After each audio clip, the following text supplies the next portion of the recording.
नमस्कार, स्वागत है आप सभी का एसीएन न्यूज पर। मैं हूं शाहीन खान। नजर डालते हैं खबरों पर। छावनी थाना क्षेत्र के शादापारा में 21 जनवरी को 12वीं कक्षा के छात्र की हत्या कर दी गई थी।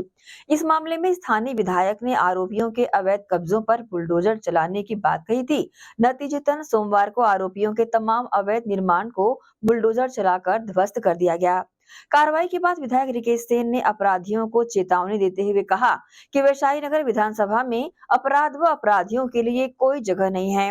22 जनवरी को मैंने कहा था कि आरोपियों के अवैध कब्जों पर बुलडोजर चलेगा और कार्रवाई की गई। विधायक रिकेश सेन ने सख्त चेतावनी देते हुए कहा कि अपराधी ये जान लें कि वैशाली नगर विधानसभा क्षेत्र में अपराध करना तो दूर, उसके बारे में सोचना भी नहीं है। कक्षा 12वीं के छात्र शिवम के हत्या के आरोपियों के यहाँ आज बुलडोजर चला है। मैंने कहा था 22 जनवरी को कि जो भी वैशाली नगर विधानसभा में अपराध करेगा, चाहे वो धारा 307 हो, चाहे 302 हो, हमारी बहू बेटियों के साथ छेड़खानी हो, कोई भी ऐसा आरोपी अगर पाया गया तो सबके घर बुलडोजर चलेगा। आज 4 आरोपियों के घर में बुलडोजर चला है। मेरे विधानसभा में अपराधी सतर्क हो जाए और जिस माई के लाल में हिम्मत है वो अपराध करके दिखाए। वैशाली नगर विधानसभा में ये विष्णुदेव साई की सरकार है।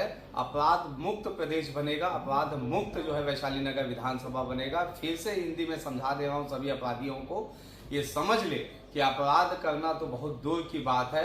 अगर कुछ भी हल्का सा भी आपने कोई कार्रवाई किया, किसी भी अपराधियों ने कोई भी एक्टिविटी दिखाई तो उसके ऊपर उसके घर में बुलडोजर चलेगा, जैसे आज शिवम के हत्यारों के घर में चला है।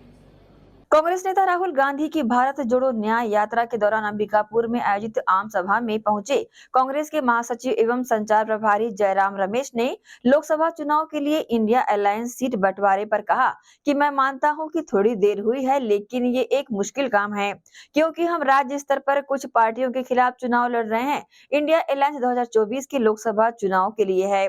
दिल्ली और पंजाब में हम आम आदमी पार्टी के खिलाफ चुनाव लड़ रहे हैं, लेकिन हम राष्ट्रीय स्तर पर एकजुट हैं। क्रांति के वैज्ञानिक निर्माता थे डॉक्टर एम.एस. स्वामीनाथन, उनको भी भारत रत्न से सम्मानित किया, वो भी मरणोपरांत। हम उसका स्वागत करते हैं। वो भारत रत्न थे, भारत रत्न है और भारत रत्न रहे। पर बात यह है कि जो सरकार डॉक्टर स्वामीनाथन को भारत रत्न देती है, चौधरी चरण सिंह को भारत रत्न देती है, वही सरकार किसानों पर कितनी अन्याय करती है। स्वामीनाथन फॉर्मूला किसान संगठनों की 3 या 4 मुख्य मांग है और सबसे बड़ी मांग यह है कि जो खेती की लागत का अनुमान किया जाता है वो स्वामीनाथन के दिए हुए फॉर्मूला पर किया जाए और 1.5 गुना खेती की लागत को एमएसपी घोषित किया जाए। एमएसपी की परिभाषा मोदी सेलिंग प्राइस नहीं है।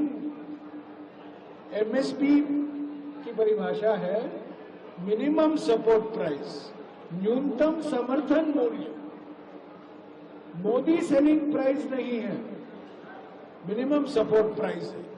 और 1.5 गुना जो विस्तृत रूप से खेती की लागत अनुमान किया जाता है, स्वामीनाथन फॉर्मूला जिसे कहा जाता है, ये एक मांग है। दूसरी मांग है कि इसको कानूनी दर्जा दिया जाए, क्योंकि हमारे देश में कई ऐसे जगह हैं जहां खरीद निजी कंपनियों से होता है और निजी कंपनियां मार्केट में एमएसपी के कम दाम से खरीदते हैं किसानों से, तो इसको कानूनी दर्जा दिया जाए, ये दूसरी मांग है। सीट शेयरिंग को लेकर थोड़ी लंबी बात हुई है, मैं मानता हूं कुछ देरी हुई है, पर यह कठिन काम है क्योंकि हम कुछ पार्टियों के साथ राज्यों में लड़ रहे हैं। हमारा मुकाबला उनके साथ राज्यों में है। इंडिया गठबंधन 2024 के लोकसभा चुनाव के लिए है।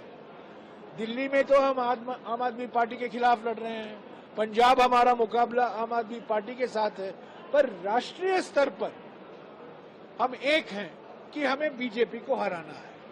तो इन सभी मामलों को सुलझाने के लिए थोड़ा वक्त लग रहा है, थोड़ा समय लग रहा है।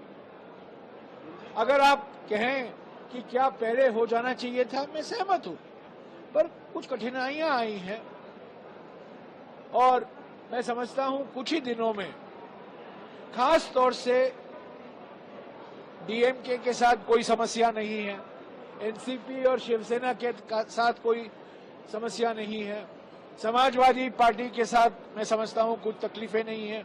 तकलीफ है पश्चिम बंगाल में, तकलीफ है दिल्ली में भी नहीं है, तकलीफ है पंजाब में। पंजाब और पश्चिम बंगाल में कुछ परेशानी है, क्योंकि हमारे संगठन में भी लोग चाहते हैं कि हम ज्यादा सीट में लड़ें। आम आदमी पार्टी भी चाहती है, तृणमूल कांग्रेस भी चाहती है वो ज्यादा सीट लड़े। तो एक बीच का रास्ता ढूंढा जाएगा और कुछ ही दिनों में मैं समझता हूं अंतिम रूप सीट शेयरिंग फॉर्मूला को दिया जाएगा। परीक्षा में आए प्रश्न को लेकर भारतीय राष्ट्रीय संगठन के बैनर तले एनएसयूआई के सदस्यों ने कॉलेज प्रबंधन को ज्ञापन सौंपा और कहा आउट ऑफ सिलेबस के 2 प्रश्नों का नंबर विद्यार्थियों को दिया जाए। दुर्ग के सेठ रतनचंद सुराना कॉलेज में हुई जांच परीक्षा के प्रश्नों में 2 प्रश्न सिलेबस के बाहर का होने का आरोप लगाते हुए कॉलेज की छात्राओं ने अपनी नाराजगी जाहिर की। कॉलेज प्रबंधन को ज्ञापन सौंपा और अपनी मांगे रखी। इस दौरान छात्र छात्राओं ने कॉलेज परिसर में नारेबाजी कर जांच परीक्षा में दिए प्रश्नों को लेकर आवाज उठाई। साथ ही कॉलेज प्रबंधन से विषय से अलग सवाल 2 प्रश्नों के नंबर छात्राओं के मार्क्स में जोड़े जाने की बात कही। इस संबंध में कॉलेज की प्रोफेसर और एनएसयूआई के पदाधिकारियों ने अपनी प्रतिक्रिया दी। इसलिए यहाँ पे हो रहा है क्योंकि आंदोलन, पहली बात तो मैं इसको आंदोलन का नाम नहीं देना चाहूंगा।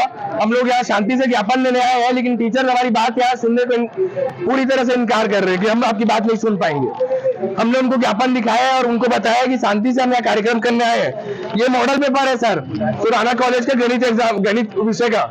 इसमें 2 क्वेश्चन आउट ऑफ सिलेबस दिए गए हैं जो कि ज्यादा मार्क्स के हैं और यही क्वेश्चन बच्चे पढ़ेंगे एनुअल के लिए। एनुअल 1 तारीख 3 तारीख से एनुअल पेपर है, तो यही बच्चे पढ़ेंगे उसको और वो इसमें आएगा नहीं तो छात्रों को बहुत दिक्कत होगी। कई लोग इसको मॉडल में भी छोड़ दिए। तो हमारी सिर्फ 2 मांग एकदम शांति से है इनसे कि आप एक हमें मॉडल का इसका बोनस मार्क्स दे दीजिए, इसका जो आपने क्वेश्चन गलत डाला है, और दूसरा सब बच्चों को ये सूचित किया जाए कि ये क्वेश्चन एग्जाम में नहीं आएंगे। हमारी यही मांग है सर।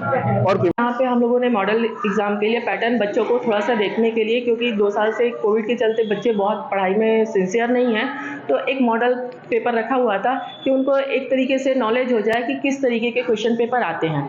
तो हमने नॉर्मल सिलेबस के अकॉर्डिंग ही पेपर सेट किया था, ऐसा नहीं था, लेकिन कुछ क्वेश्चन इस पैटर्न के आते हैं ऐसा सेट कर दिया था और 1.5 घंटे का पेपर रखा था। नॉर्मल सिलेबस के अकॉर्डिंग करते हैं तो 3 घंटे का पेपर रहता है, वैसे 5 यूनिट उनको यूज़ करना, पूरा फॉलो करना रहता है। लेकिन अभी हमने उनको सिर्फ 1.5 घंटे का पेपर रखा हुआ था कि आप 1 से 2 यूनिट जैसा भी आप बनाने का प्रैक्टिस अपना बना लीजिए, ताकि इस तरीके के क्वेश्चन पेपर आपके एनुअल में आते हैं और आप उस तरीके से सॉल्व करना सीख जाए, ताकि आप एनुअल में अच्छे से अच्छा रिजल्ट अचीव कर सकें। तो और उसके बाद जो हमारा न्यू सिलेबस आया है वो हमने क्लास में भी बच्चों को घूम घूम के सबको बता दिया है कि आपका ये सिलेबस है, और उनका जो एक व्हाट्सएप ग्रुप बना हुआ है बच्चों का, उस व्हाट्सएप ग्रुप में भी पूरा सिलेबस डाल दिया गया है। बच्चों को बुलाया गया है एक रूम में बैठा के और वो सारी चीज़ें उनको वापस से, और उनको ये भी बताया गया कि आप अभी जो भी बना रहे हैं आपको उसके अकॉर्डिंग इंटरनल मार्क्स दे दिए जाएंगे, लेकिन आप अपने सिलेबस के अकॉर्डिंग पूरी पढ़ाई करिए और 5 यूनिट का इस तरीके से क्वेश्चन सॉल्व करने के लिए प्रैक्टिस में लाइए। एसीएन न्यूज के लिए दुर्ग से नसीम फारूकी की रिपोर्ट। प्रयागराज से दुर्ग आ रही स्लीपर बस में गौरेला बैरियर के समीप बांधा मोड़ा के पास मंगलवार को तड़के 3 बजे आग लग गई। बताया जा रहा है कि ब्रेक से चिंगारी निकलने के बाद पिछले टायर में आग लगने से पूरी बस देखते ही देखते धू धू कर जल गई। हादसे के समय बस में करीब 70 यात्री सवार थे। गनीमत रही कि समय रहते सभी यात्रियों को बस से उतार लिया गया। और बताया जा रहा है कि बस के चालक को किसी अन्य वाहन के चालक ने बताया कि पिछले टायर से कुछ चिंगारी निकल रही है। ब्रेक शू के गर्म हो जाने के कारण यह आग बस के टायर में लगी, उसी के बाद ये हादसा हुआ। यहाँ रुकेंगे छोटे से ब्रेक के लिए, जल्द हाजिर होते हैं। आप सब बने रहिए एसीएन न्यूज के साथ। आयुर्वेद एक्यूप्रेशर थेरेपी सेंटर, चर्म रोग, दांत खाज, खुजली, चेहरा पर किसी प्रकार की झाइयाँ, दाग धब्बे, फोड़ी फुंसी, प्रेगनेंसी, स्ट्रेच मार्क आदि का गारंटेड इलाज। जी हाँ, आयुर्वेदिक एक्यूप्रेशर थेरेपी सेंटर। यहाँ पर आयुर्वेदिक दवा एवं एक्यूप्रेशर थेरेपी द्वारा बिना ऑपरेशन किए बवासीर, भकंदर, हाइड्रोसिल, गुप्त रोग, चर्म रोग का इलाज किया जाता है। बवासीर, भकंदर, फिशर का बिना ऑपरेशन इलाज, मलद्वार की जितनी भी पुरानी तकलीफ हो, जैसे खून आना, चुभने जैसा दर्द होना, जलन, मस्सा, मवाद आना, पेट साफ न होना आदि का जड़ से गारंटेड इलाज।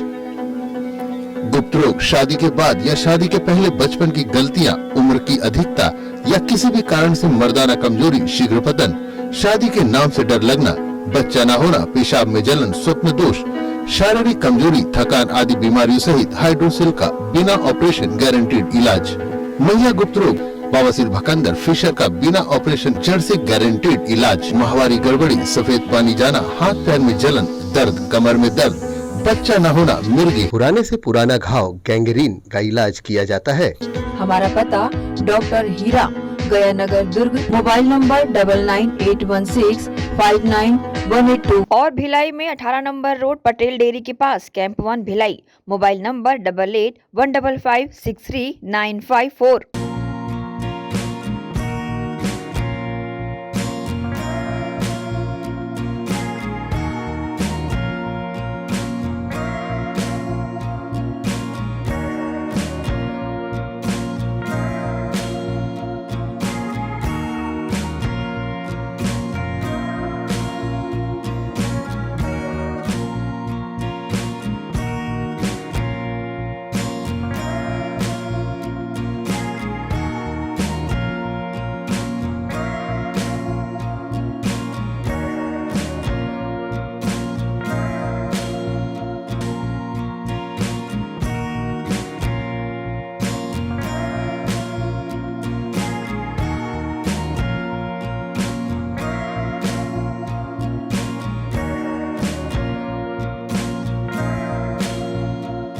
सोनालिका रोटावेटर का बादशाह जो मिट्टी में सोना उगाता है, हम उनके सपनों को हकीकत बनाते हैं।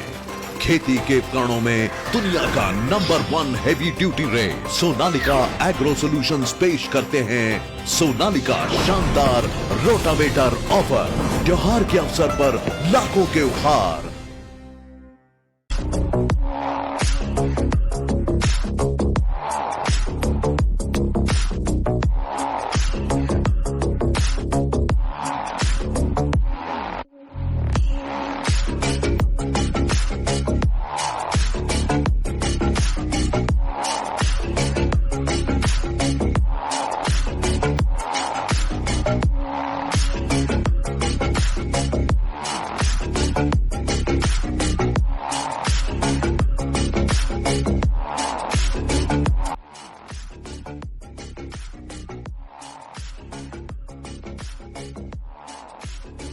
ब्रेक के बाद आप सबका स्वागत है।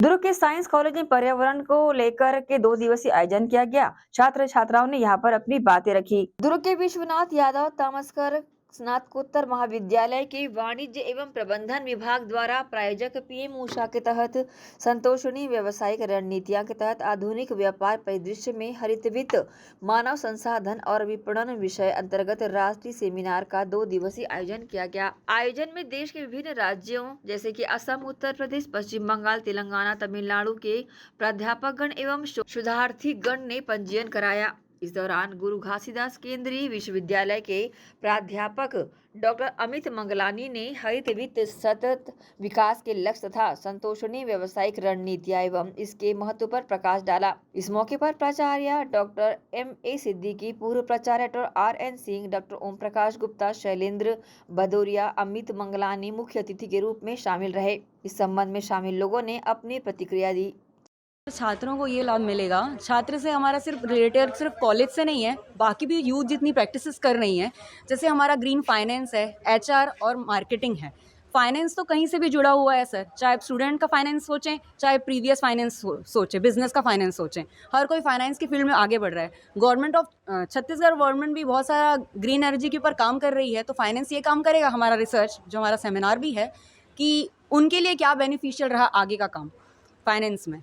और सर मार्केटिंग में तो कॉमर्स शुरू से लेके आखिरी तक काम करता है मार्केटिंग में, तो मार्केटिंग कैसे हो, इको फ्रेंडली प्रोडक्ट्स कैसे बेचे जाएँ, उनकी पैकेजिंग कैसी होगी, इसके बारे में सर रिसर्च का टॉपिक भी रहा है। और एचआर प्रैक्टिसेस ये है कि कैसे आप एचआर को ऑक्यूपाइड कर रहे हैं और कैसे उनका यूज़ कर रहे हैं, कोरिलेट करके मार्केट ग्रीन फाइनेंस। सर ये हमारा जो टॉपिक है वो बहुत बड़ा कोर साबित होगा, हमने ग्रीन उसमें लगाया है क्योंकि सस्टेनेबल टॉपिक है सर, और 2047 का लक्ष्य भी है सर कि ग्रीन एनर्जी के ऊपर काम करेगी गवर्नमेंट, सेंट्रल गवर्नमेंट, तो उससे रिलेट होगा सर। जितने भी रिसर्चर्स होंगे, ये यूथ ही तो है सर जो रिसर्च करेगा, चाहे फाइनेंस पे करे, एचआर पे करे, चाहे मार्केटिंग पे करे, बस उसका टच होना चाहिए सस्टेनेबल, कि आप इको फ्रेंडली इन्वायरमेंट को ध्यान में रखते हुए अपना काम करेंगे। कि छोटे से बच्चे से लेकर बूढ़े तक ये बहुत ज़रूरी है। जैसे जैसे हमारी ग्रोथ होते जा रही है, इंडस्ट्रीज़ के लिए, नॉर्मल पॉल्यूशंस हो रहे हैं उसके लिए, और भी बहुत सारी चीज़ें जिसके लिए बहुत ज़रूरी है। मतलब कि कितना, ये तो छोटी सी शुरुआत है, अब इससे ये छोटा सा है, तो ये ग्रोथ तो बहुत ज़्यादा होगा, बहुत ज़्यादा होगा। जितनी हमारी जो पॉपुलेशन बढ़ते जा रही है उस हिसाब से बहुत ग्रोथ होगा इसमें। आज के समय हम लोग देखते हैं कि एक समय था कि आसपास के वातावरण को देखकर हम लोग को खुशी होती थी, लेकिन जैसे जैसे समय बीतता जा रहा है हम अपने आसपास ही देख सकते हैं कितने प्रदूषण बढ़ रही है। तो ये इस कॉलेज के द्वारा बहुत अच्छा इनिशिएटिव लिया गया है कि आज के परिप्रेक्ष्य में बहुत ज़्यादा ज़रूरी है कि कहीं ना कहीं ये जो पोल्यूशन है और इससे रिलेटेड हम कॉमर्स के विद्यार्थी, हम कॉमर्स के शोधार्थी क्या कर सकते हैं, इसके लिए बहुत अच्छा पहल ये किया गया है इस कॉलेज के द्वारा। ये आयोजन हो रहा है, 2 दिवसीय है। यहाँ काफ़ी लोगों को इसका फ़ायदा होगा। जो देश में चल रहा है ग्रीन इन्वायरमेंट, ग्रीन फाइनेंस, उससे लोगों को बहुत फ़ायदा होगा। ग्रोथ में बहुत महत्वपूर्ण है ये। जैसे कि बताया गया, ईवी के बारे में बताया गया, तो उससे भी लोगों को फ़ायदा होगा। इन्वायरमेंट काफ़ी हद तक उसकी सुरक्षा हो सकेगी। ऐसे काफ़ी सारे टॉपिक हमें बताए गए हैं यहाँ। राष्ट्रीय सेमिनार पीएम ऊषा कार्यक्रम के अंतर्गत 2 दिवसीय राष्ट्रीय सेमिनार आयोजित किया जा रहा है, जिसमें कि उत्तर प्रदेश, राजस्थान, गुजरात, आसाम, तमिलनाडु, या ये कह लें उत्तर से दक्षिण, पूर्व से पश्चिम, लगभग हर राज्यों के जो है प्रतिभागी जो हैं भाग ले रहे हैं। 169 हमारे पास जो है बाहर से जो है स्कॉलर्स ने रजिस्ट्रेशन कराया है। 149 लोगों के हमने एब्स्ट्रैक्ट छापे हैं, और उद्देश्य यह है कि जिस तरीके से हम विकास के तो कर रहे हैं, मगर विकास के साथ हम कुछ ऐसा विनाश की तरफ बढ़ रहे हैं जो भविष्य की पीढ़ी के लिए बड़ा नुकसानदेह होने वाला है। या हमारा पानी की निर्मलता ख़त्म हो गई है, हवा का जो है स्तर खराब हो गया है, ग्लेशियर पिघल रहे हैं, तो हम कुछ ऐसा करें जिससे कि विकास तो हो, साथ ही साथ हमारा पर्यावरण का नुकसान ना हो। क्योंकि पर्यावरण यदि नुकसान हो गया तो मानवता के लिए खतरा है, हमारे भविष्य के लिए खतरा है। इसलिए ज़रूरी है कि आज यदि हम मार्केटिंग की बात करते हैं तो हम पैकिंग वो करें जो डिग्रेडेबल हो या बायोडाइवर्सिटी की तरफ जाए, बायो नुकसान ना हो। नहीं तो क्या हो रहा है, प्लास्टिक की बॉटल्स हैं, पानी पिया, पानी बॉटल फेंक दी, एक टाइम वो पहाड़ हमारे लिए परेशानी होने वाला है। पैकिंग मटेरियल ख़राब हो रहे हैं, तो हम वो काम करें जो कि भविष्य के पीढ़ी के लिए हमारे फ़ायदेमंद हो। हम सिर्फ अपना ही नहीं, भविष्य को भी देखें, हमारे अगली जनरेशन क्या देंगे, वो उद्देश्य को लेके ये हम आयोजन किया है। और इसके लिए हमारे साइंस कॉलेज दुर्ग को राज्य शासन से और केंद्र सरकार से अनुदान प्राप्त हुआ है। यहाँ गवर्नमेंट निवाइटी कॉलेज द्वारा यहाँ 2 दिवसीय सेमिनार का आयोजन किया जा रहा है, जिसका उद्देश्य है ग्रीन फाइनेंस। जिस हिसाब से हम यहाँ आजू बाजू हम लोग इन्वायरमेंट में देखते हैं कि जितना पॉल्यूशन हो रहा है, ये सिर्फ साइंस विभाग की तरफ से नहीं, मतलब कॉमर्स के तरफ से भी एक कदम उठाया जा रहा है अपने बच्चों को अवेयर करने के लिए कि ग्रीन फाइनेंस कितना ज़रूरी है पॉल्यूशन को कंट्रोल करने के लिए। बाहर से स्पीकर्स को बुलाया गया है जिन्होंने अपने वक्ता के द्वारा हम यहाँ के बच्चों को अवेयर कर रहे हैं इस टॉपिक के बारे में। ये बहुत ही महत्वपूर्ण है, क्योंकि जिस हिसाब से हम डिजिटली जितने अवेयर होते जा रहे हैं, जितने यूज़ करते जा रहे हैं, हम टेक्नोलॉजी के जितने करीब होते जा रहे हैं, उसके साथ साथ ही हम कहीं ना कहीं हम अपने नेचर को भी हार्श कर रहे हैं। तो कहीं ना कहीं ये जो हार्म हो रहा है, इसको रोकने के लिए हमारे जो नवयुवक छात्र हैं उनको अवेयर करना बहुत ज़्यादा ज़रूरी है, ये कदम उठाना बहुत ज़्यादा ज़रूरी है, और ये कार्यक्रम इसी के लिए ही रखा गया है। एसीएन न्यूज के लिए दुर्ग से नसीम फारूकी की रिपोर्ट। 19वां युद्ध नर्तक राउतनाच महोत्सव को लेकर दुर्ग के मोहलई में भव्य आयोजन हुआ। इस अवसर पर पूरा माहौल ब्रज धाम जैसा नजर आया। दुर्ग जिला यादव संघ मित्र कल्याण मंडल जिला दुर्ग व छत्तीसगढ़ राज्य शासन संस्कृति विभाग के सहयोग से छत्तीसगढ़ प्रदेश स्तरीय 19वां योद्धा नर्तन राउतनाच महोत्सव का आयोजन दुर्ग के ग्राम मोहलई छातागढ़ में किया जा रहा था, जिसमें राउत लंबे घुंघराले बाल, सिर पर कलगी लगा मोर पंख, कानों में बाली, आंखों में काला चश्मा और हाथों में लहराती तेंदुसार की लाठी व फुलहता राउत बाजा के साथ बांसुरी की धुन में तुलसी कबीर व पारंपरिक दोहों पर नाचते नजर आए। 19वें योद्धा नर्तन राउतनाच महोत्सव का आयोजन देख ऐसा लगा मानो ग्राम मोहलई में ब्रिज धाम बन गया हो। इस आयोजन में राज्य भर से आए योद्धा नर्तन दल ने नृत्य के साथ यादवी शौर्य का प्रदर्शन प्रस्तुत कर दर्शकों को रोमांचित कर दिया।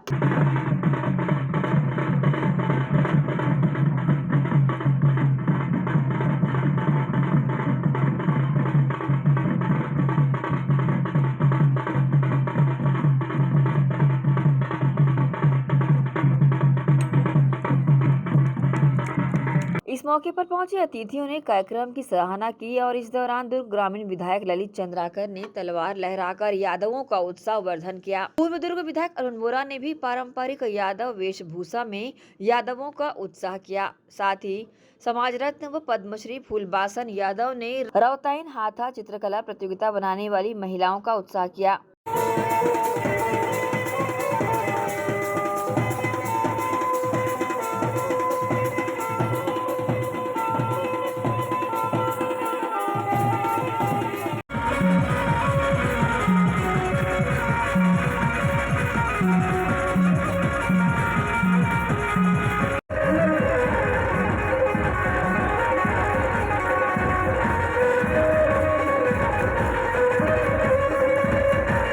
बहरहाल इस दौरान आयोजित कार्यक्रम में 36 राउतनाच दल प्रमुखों का सम्मान भी किया गया। योद्धा नर्तक दल को पुरस्कृत भी यहां पर किया गया।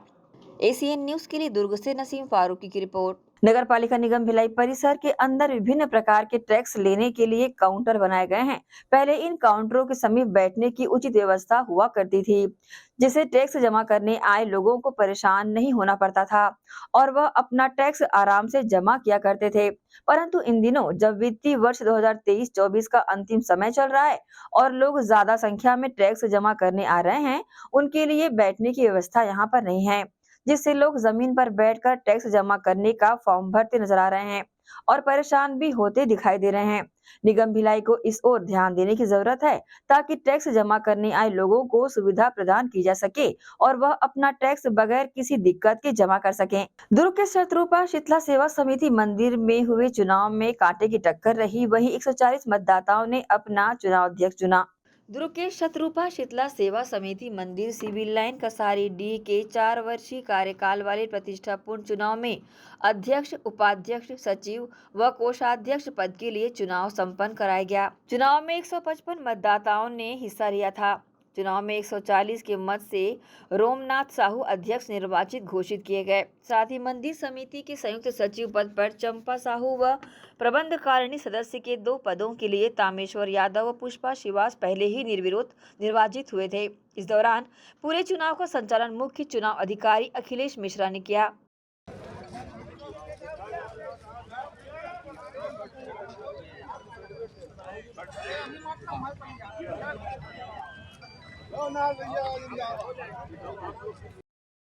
बस ऐसे खड़े रहोगे। चलो देते हैं।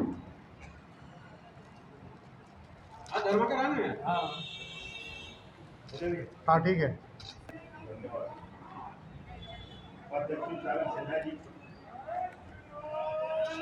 ठीक है। देख प्रदीप भी है। ठीक है।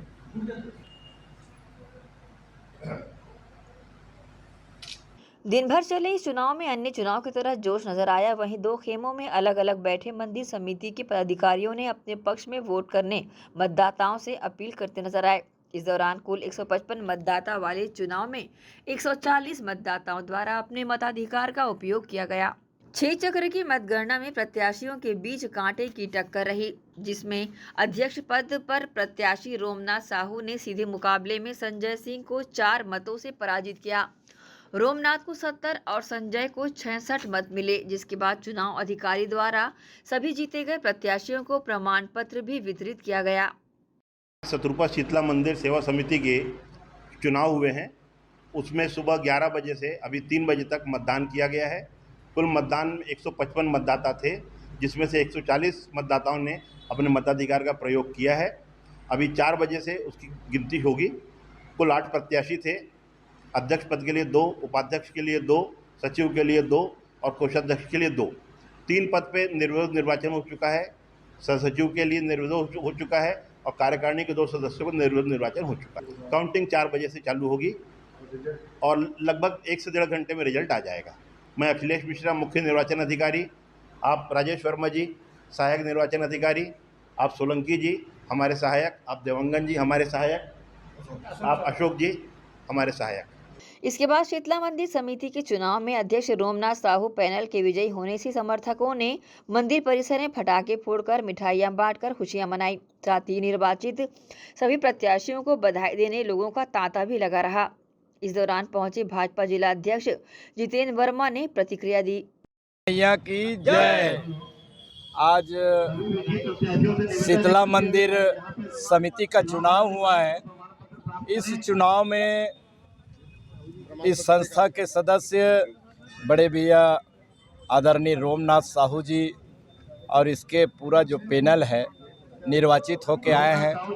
मैं इन सभी को शुभकामनाएं देता हूं और माता रानी से मंगल कामना करता हूं कि इन लोग माता रानी के जो रीति नीति है और इस मंदिर का जो परंपरा है, धर्म स्थलियों का एक सिद्धांत होता है, उस सिद्धांत का पालन करते हुए माँ के सेवा में रात दिन एक करेंगे। यही मेरी शुभकामना है, माता रानी से प्रार्थना है।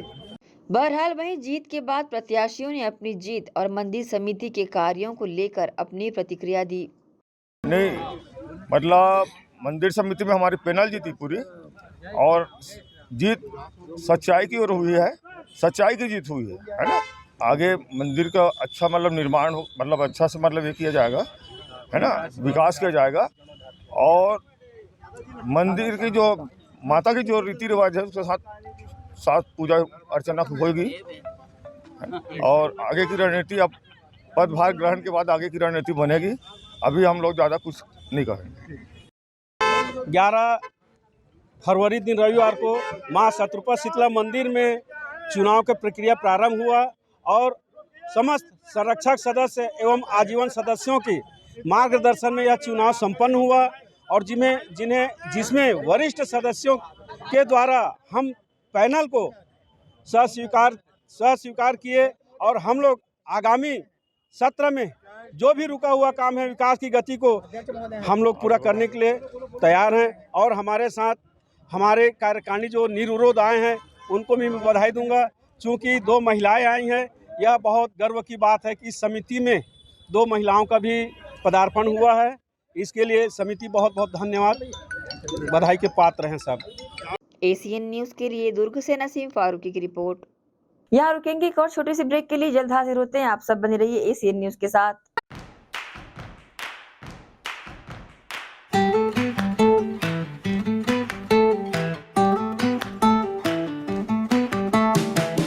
नन्हे प्यारी जान, पढ़ेंगे लिखेंगे तभी तो बनेंगे भारत की पहचान।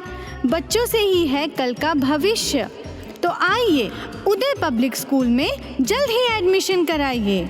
जी हाँ, एडमिशन शुरू हो चुके हैं। नर्सरी से कक्षा 8वीं तक आपके निकट उदय कॉलेज कैंपस नियर एसीसी बोगदा पुल, नंदनी रोड, जामुल, भिलाई में स्थित 2019 से गुणवत्ता भर शिक्षा प्रदान करने वाला आपके क्षेत्र में पहली बार, जिसका नाम है उदय पब्लिक स्कूल। जी हाँ, सभी कक्षाओं के लिए निःशुल्क प्रवेश। स्कूल नर्सरी से कक्षा 8वीं तक के लिए इस वर्ष प्ले ग्रुप की भी शुरुआत की जा रही है। सरकार द्वारा 25% छात्रों के लिए मुफ्त शिक्षा प्रदान की जाएगी। प्रवेश के लिए जल्दी करें। बस वैन की सुविधाएं भी उपलब्ध है। पुस्तकालय सुविधाएं है, सीसीटीवी कैमरा, संगीत कक्ष, खेल और सांस्कृतिक गतिविधियां, मल्टीपर्पज हॉल, महत्वपूर्ण दिन और त्योहारों को भी यहाँ मनाया जाता है। कंप्यूटर लैब और स्मार्ट क्लास शिक्षण सुविधाएं भी उपलब्ध की जाती है। अग्नि सुरक्षा के लिए भी सुविधाएं उपलब्ध है। बच्चों के अंग्रेजी बोलने पर भी महत्वपूर्ण ध्यान दिया जाता है। तो फिर देरी किस बात की, जल्दी कीजिए क्योंकि एडमिशन शुरू हो चुके हैं। उदय पब्लिक स्कूल में आपके निकट उदय कॉलेज कैंपस निकट एसीसी बोगदा पुल, नंदनी रोड, जामुल, भिलाई में।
के बाद एक बार फिर से आप सभी का स्वागत है। दुर्ग में मुख्यमंत्री कन्या विवाह योजना अंतर्गत 50 जोड़ों का विवाह संपन्न हुआ। विवाहित कन्याओं को 21,000 रुपए का चेक एवं गृहस्थ जीवन के लिए उपहार दिए गए। दुर्ग में कलेक्टर रीचा प्रकाश चौधरी के निर्देशानुसार महिला एवं बाल विकास विभाग अंतर्गत एकीकृत बाल विकास परियोजना दुर्ग ग्रामीण द्वारा मुख्यमंत्री कन्या विवाह योजना के तहत सामूहिक विवाह का आयोजन दुर्ग के विवेकानंद सभागार में किया गया। इसमें गायत्री परिवार द्वारा मंत्रोपचार व विधि विधान से 50 जोड़े परिणय सूत्र में बंधे। साइड में बढ़ जाएंगे, वहाँ भीड़ नहीं लगाएंगे और सभी से निवेदन कि सभी बैठ जाए, कोई खड़ी नहीं रहेगी।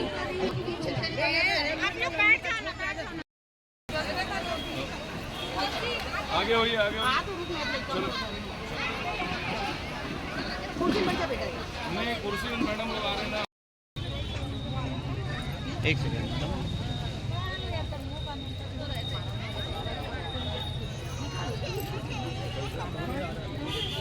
इस दौरान मंडप स्थल पर बैठे सभी नव विवाहिता जोड़ों ने एक दूसरे का हाथ पकड़कर एक दूसरे का साथ देने का वचन दिया। इस मौके पर महिला एवं बाल विकास विभाग की प्रभारी अनीता सिंह ने बताया कि सभी नव विवाहित कन्याओं को 21,000 रुपए का चेक और गृहस्थ जीवन हेतु सामग्री प्रदान की गई है। इस संबंध में उन्होंने अपनी प्रतिक्रिया मीडिया के समक्ष दी। आज महिला एवं बाल विकास विभाग के द्वारा मुख्यमंत्री सामूहिक कन्या का विवाह बाल विकास परियोजना दुर्ग शहरी के तत्वाधान में आयोजित किया जा रहा है, जिसमें वर वधू को शादी का जोड़ा दिया जा रहा है और साथ में उनको दैनिक उपयोग की सामग्री, अलमीरा है और दैनिक उपयोग के लिए जो बर्तन है वो घड़ी, दोनों वर वधू को घड़ी दी जा रही है, बिछिया दिया जा रहा है और 21,000 रुपये उनके खाते में चेक के माध्यम से प्रदान किया जा रहा है। आज हमारे यहाँ पर कुल 50 जोड़ों का विवाह हो रहा है। विशेष उपहार भी दिया जा रहा है क्या? जी हाँ, चांदी का बिछिया दिया जा रहा है, मंगलसूत्र भी दिया जा रहा है और वर वधू को घड़ी भी दिया जा रहा है। एसीएन न्यूज के लिए दुर्ग से नसीम फारूकी की रिपोर्ट। द्वारकापुरी सोसाइटी में कलश यात्रा एवं अभिषेक के साथ प्राण प्रतिष्ठा का कार्यक्रम आरंभ हुआ। दुर्ग शहर के पोटिया स्थित द्वारिकापुरी हाउसिंग सोसाइटी में 3 दिवसीय राधा कृष्ण बजरंगबली एवं शिव दरबार की प्राण प्रतिष्ठा का आयोजन किया जा रहा है।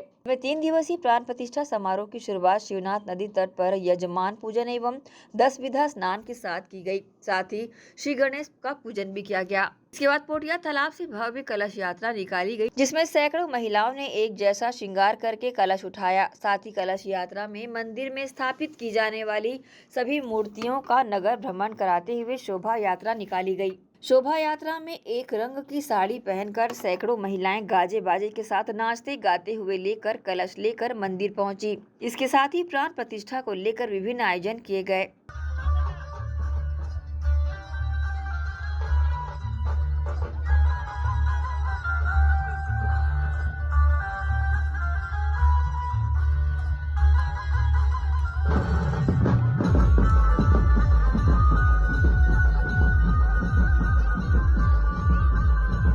एसीएन न्यूज के लिए दुर्ग से नसीम फारूकी की रिपोर्ट। प्रतिवर्ष की तरह इस वर्ष भी सुपेला थाना के समीप स्थित भगवान गणेश के मंदिर में मंगलवार को गणेश जयंती का उत्सव धूमधाम से मनाया गया। पूरे विधि विधान के साथ पूजा अर्चना के बाद उपस्थित भगवान गणेश के भक्तों के लिए भंडारे का भी आयोजन किया गया। प्रतिवर्ष गणेश जयंती के अवसर पर भिलाई के आगरकर परिवार द्वारा सुपेला थाना के समीप स्थित भगवान गणेश के मंदिर में आयोजन किया जाता है। यह मंदिर भी आगरकर परिवार द्वारा ही अस्तित्व में लाया गया था। इस वर्ष भी पूरे विधि विधान और मंत्रोच्चारण के साथ विघ्नहर्ता भगवान गणेश की पूजा अर्चना आयोजकों द्वारा कराई गई। धूप बत्ती जलाकर पुष्प अर्पित कर एवं फल एवं मिष्ठान का भोग लगाकर भगवान श्री गणेश को प्रसन्न किया गया एवं भगवान गणेश से सभी के कल्याण की कामना भी की गई। प्रतिवर्ष इस आयोजन में श्रद्धालुओं की भीड़ बढ़ती जा रही है और आयोजन साल दर साल भव्य होता जा रहा है। इस वर्ष भी इस आयोजन में भव्यता देखने को मिली। शिवाजी नगर भिलाई के देवेंद्र विश्वकर्मा एवं मीना विश्वकर्मा ने इस वर्ष भगवान गणेश की पूजा अर्चना की और उनके साथ उपस्थित जन समुदाय ने हवन कुंड में अपनी अपनी मनोकामनाएं रखते हुए आहुतियां भी डाली। तत्पश्चात भगवान गणेश जी की आरती भी की गई।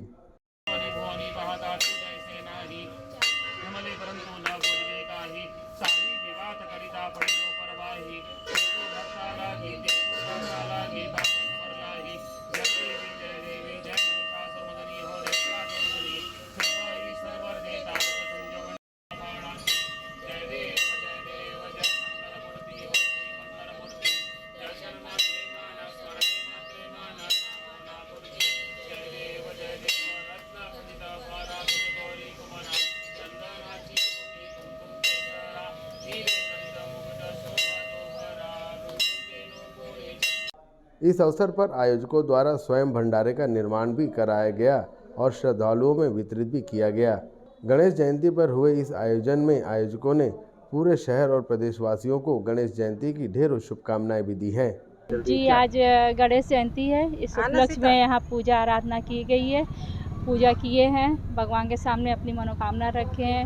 हर साल की तरह इस साल भी हमने पूजा की और अपनी मनोकामना की रखे। भगवान हमारी मनोकामना भी पूरी करते हैं। उस उपलक्ष्य में यहाँ बृहद भंडारे का भी आयोजन किया गया है, जो हर साल होता है।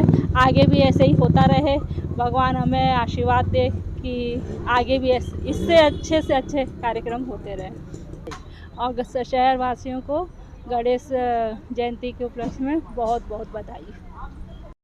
सुपेला थाने के निकट स्थित इस गणेश मंदिर की दिन प्रतिदिन और साल दर साल ख्याति बढ़ती ही जा रही है और प्रतिवर्ष श्रद्धालुओं की संख्या बढ़ती जा रही है। यही कारण है कि यहाँ श्रद्धालु अपनी मनोकामना लेकर आते हैं और उन सभी की मनोकामनाओं को भगवान गणेश पूर्ण भी कर देते हैं। एसीएन न्यूज़ के लिए भिलाई से संतोष शर्मा की रिपोर्ट। दुर्ग में बीती रात दुर्ग रिलायंस पेट्रोल पंप में मारपीट की घटना हुई, जिसका पूरा मामला सीसीटीवी कैमरे में कैद हो गया है। दुर्ग कोतवाली थाना क्षेत्र अंतर्गत पेट्रोल भरवाने के नाम पर 3 अज्ञात युवकों ने दुर्ग के रिलायंस पेट्रोल पंप में कार्यरत युवक की मारपीट की, जिसके चलते युवक के सर पर गंभीर चोटें आई है। बता दें, देर रात 3 अज्ञात असामाजिक तत्वों के द्वारा पेट्रोल पंप पहुंचकर पेट्रोल डलवाने के नाम पर पहले तो मारपीट की गई और बाद में खुद से अपनी गाड़ी में पेट्रोल भी डाला, जिसके बाद जान के खतरे के डर से पेट्रोल पंप कर्मी भाग गया। कर्मचारी को दौड़ाकर ईंट से सर पर लगातार वार कर आरोपी फरार हो गए, जिसका फुटेज सीसीटीवी कैमरे में दर्ज भी हो गया है। जिसके बाद मौके पर पहुंची पुलिस ने मामले की जांच की है।